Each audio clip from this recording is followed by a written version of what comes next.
se você já estudou as sessões 8.1 e 8.4 do livro do Rosen, ah, as subseções, né? As subseções de relação, do capítulo de relações. Então, esse tópico, relações de equivalência, que corresponde à subseção 8.5, acho que você vai achar bem fácil esse tópico. Aqui a gente vai querer simplesmente conceituar o que é uma relação de equivalência, né? E no final dessa sessão, o que eu espero é que você consiga reconhecer uma relação de equivalência, né? Reconhecer ou dizer por que uma relação não é de equivalência. Novamente, eu recomendo que você complemente seus estudos olhando o livro e fazendo os exercícios do livro. Vamos então, primeiramente, definir o que é uma relação de equivalência. Dado o conjunto A, X e Y pertencente a A e R, uma relação binária em A, uma relação de equivalência, eu vou dizer que R é uma relação de equivalência se R é reflexiva, simétrica e transitiva. Se R se relaciona com Y e R é uma relação de equivalência, eu vou dizer que X e Y são equivalentes. E X e Y são equivalentes, eu denoto usando esse símbolo de esse tio, né? Eu escrevo X, tio, Y. Ou então eu posso escrever também X, aquele símbolo que parece um igual, só que tem 3 tracinhos, né? Que é o símbolo de equivalente, que ele diz que X é equivalente a Y também. Se A é um conjunto, X pertence a A e R é uma relação de equivalência, eu vou dizer que a classe de equivalência de X ele é um conjunto formado por todos os elementos de A que se relacionam com X. E eu vou denotar essa classe por X entre colchetes R. Um representante da classe de equivalência de X é qualquer elemento da classe de equivalência de X. Nos exemplos que vêm a seguir, nós vamos verificar várias relações, vamos verificar se cada uma delas é de equivalência, e se for de equivalência, a gente vai determinar a classe de equivalência de algum elemento, né? Só para fazer um treino. A gente vai fazer nós vamos fazer juntos os primeiros, né? Depois eu vou deixar alguns como exercícios para vocês fazerem. Então vamos primeiramente essa relação aqui. X se relaciona com Y. Quando x for igual a y, x igual a menos y. Essa é uma relação em z, né? Note que x se relaciona com y se o módulo de x é igual ao módulo de y. Porque o módulo de x é igual ao módulo de y, se e somente se x for igual a y, x é igual a menos y, né?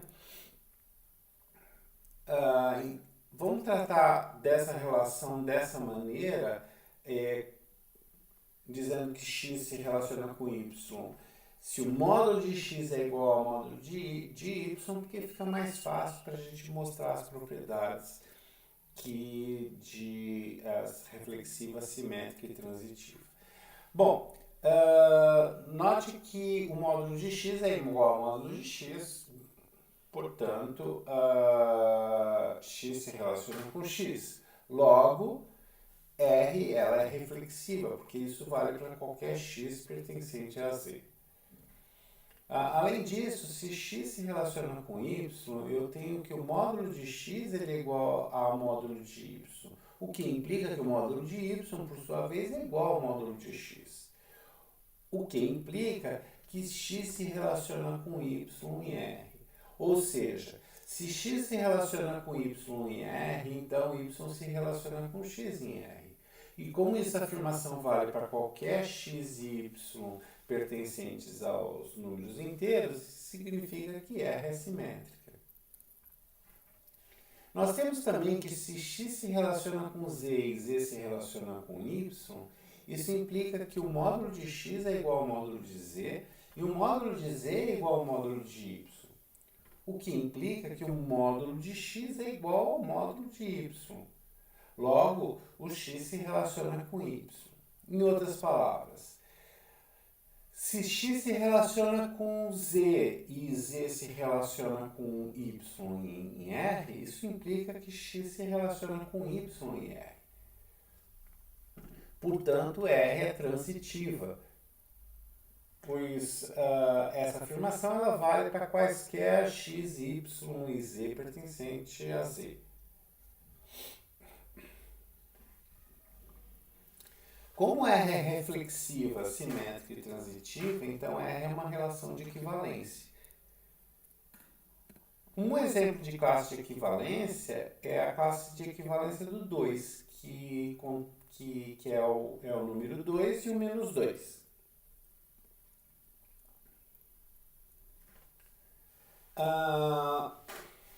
Nosso segundo exemplo é essa relação x. É a relação de se x se relaciona com y, se x menos y pertence aos números inteiros. Isso é uma relação em R, né? Note que x menos x ele é igual a 0, e 0 é um número inteiro. Portanto, x se relaciona com x em R. Como essa afirmação vale para qualquer x, então x é reflexiva. Também, se x se relaciona com y, isso implica que x menos y pertence a z. E pela propriedade dos números inteiros, eu posso multiplicar um número inteiro por menos 1, que ele permanece inteiro. Logo, y menos x também pertence aos inteiros, o que significa que y se relaciona com x. Em outras palavras, se x se relaciona com y se relaciona com x em R. E como essa afirmação vale para quaisquer x e y pertencentes aos números reais, eu tenho que R é simétrica.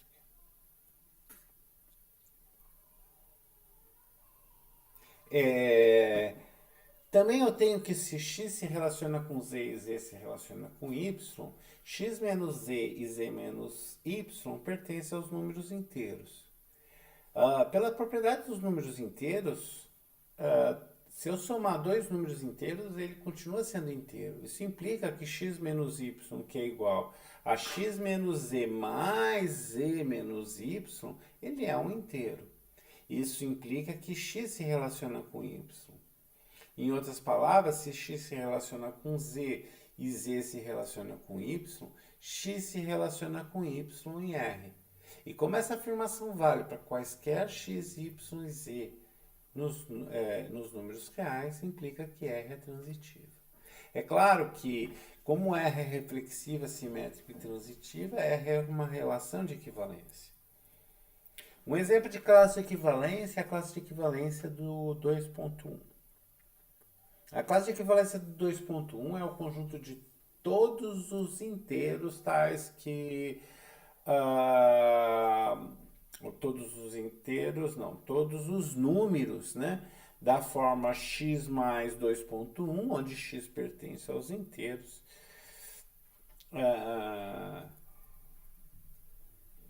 É o número, né? Vamos pegar um outro exemplo aqui. Se x se relaciona com y,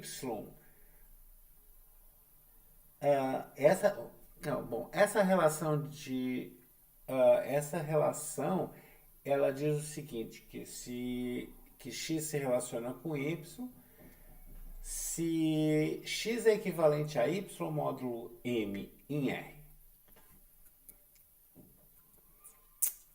Bom, R ela é reflexiva. Por que ela é reflexiva? Note que m divide 0. Por que m divide 0? Porque qualquer número divide 0, exceto 0, né? Mas m a gente sabe que se a gente está definindo uma relação, uma congruência módulo m, esse m não pode ser zero. Portanto, m divide zero. E m divide zero, m significa que m divide x menos x. Como m divide x menos x, isso implica que x é equivalente a x módulo m. Portanto, x se relaciona a x. Em outras palavras, x se relaciona com x na relação R para qualquer x. Logo, R é reflexiva. Também nós temos que se x se relaciona com y, significa que m divide x menos y. Agora, x menos y é menos y menos x. E a gente sabe que se m divide um número inteiro, ele divide o seu oposto também. Portanto, m divide y menos x, o que implica que y se relaciona com x na relação R. Ou seja, se x se relaciona com y, nós temos que x se relaciona, ou se x se relaciona com y, nós temos que y se relaciona com x em R. E como essa afirmação vale para quaisquer x e y pertencente aos reais, nós temos que R é simétrica. Bom, vamos mostrar que R também é transitiva. Por quê? Veja aqui, suponha que x se relaciona com z e z se relaciona com y. Logo, m divide x menos z e m divide z menos y. Agora, pela definição de divide, né, eu tenho que existe K1 e K2 inteiros, né, de tal maneira que m vezes K1 é igual a x menos z e m vezes K2 é igual a z menos y. Se eu somar essas duas equações, eu somo os primeiros, eu somo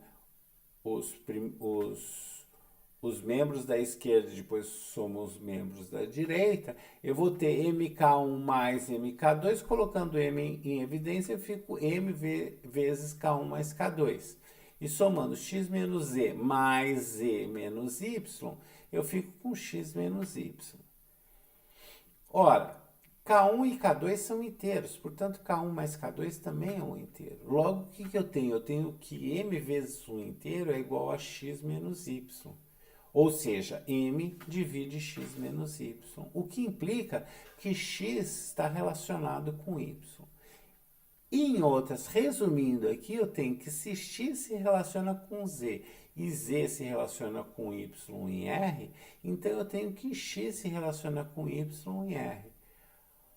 E como essa afirmação vale para quaisquer x, y e z, nos números reais eu tenho que R é transitiva. Como R é reflexiva, simétrica e transitiva, eu tenho que R é uma relação de equivalência. Um exemplo de equivalência é a classe de equivalência do 2, né? O 2 é o conjunto de todos os y pertencentes aos números inteiros, tais que 2 é equivalente a y mod m.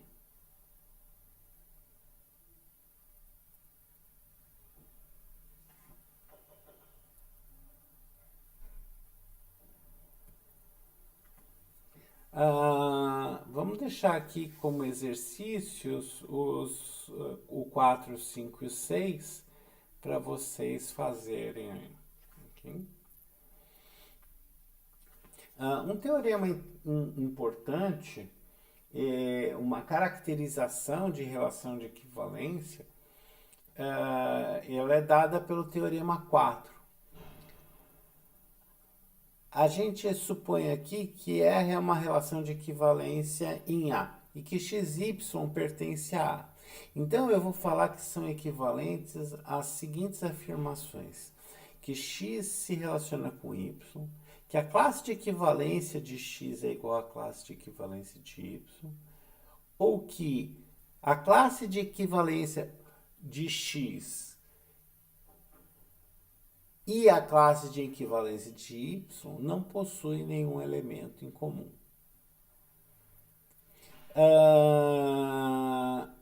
Para a gente mostrar esse teorema, eu poderia, por exemplo, mostrar que 1 implica em 2, 2 implica em 3 e depois 3 implica em 1. Como as coisas aqui elas são mais ou menos simétricas e equivalentes, não é difícil provar esse teorema, eu vou fazer somente 1 implica em 2. Então, suponha que x está relacionado com y. Nós vamos mostrar então que se isso é verdade, que 2 é verdadeiro. Ou seja, vamos mostrar que a classe de equivalência de x está contido igual na classe de equivalência de y. E que a classe de equivalência de y está contida igual à classe de equivalência de x.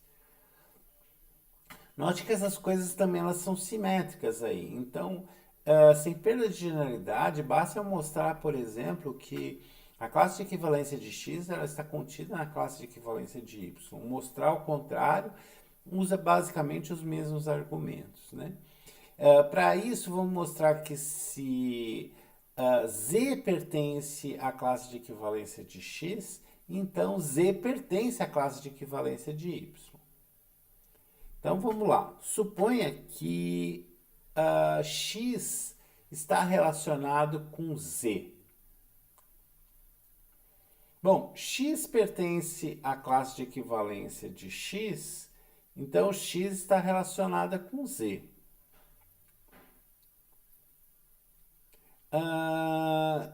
Como x, eu sei que x está relacionado com y e R é uma relação de equivalência, eu tenho que vale que y está relacionado com x.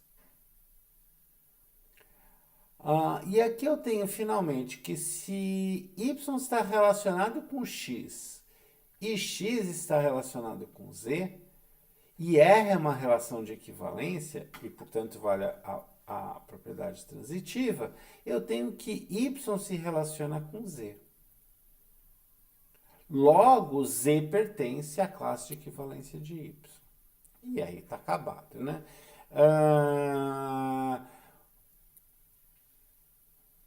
A afirmação 2 e 3 eu vou deixar aí para vocês fazerem como exercícios.